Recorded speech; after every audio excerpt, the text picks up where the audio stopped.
প্রথমার দিনই আজকে বেরিয়ে গেছিলাম ঠাকুর দেখার জন্য। শুভ সকাল সবাইকে, আমি রূপম, তোমরা দেখছো আমার একটা মিনি ব্লগ। আজকে ভোরবেলায় উঠে হঠাৎ করে এমনি প্ল্যান হয়ে গেল যে গাড়ি নিয়ে ঠাকুর দেখতে যাব। একটু সকালবেলা বেরিয়েছিলাম, রাস্তা একেবারে ফাঁকা ছিল, ফাঁকা রাস্তার মধ্যে দিয়ে যেতে লাগলাম। কিছুক্ষণের মধ্যে পৌঁছে গেলাম দমদম নাগের বাজার।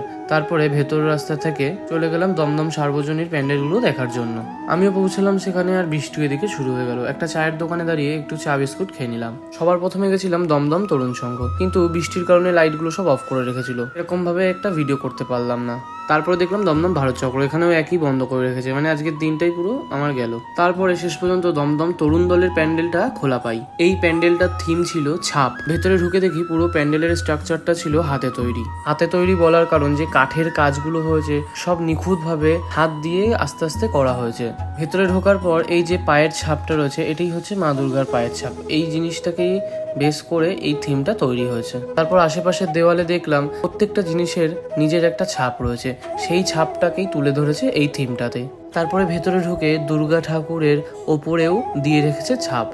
ভিডিওটা তোমাদের কেমন লাগলো কমেন্টে জানিও। দেখা হচ্ছে পরের একটা ভিডিও।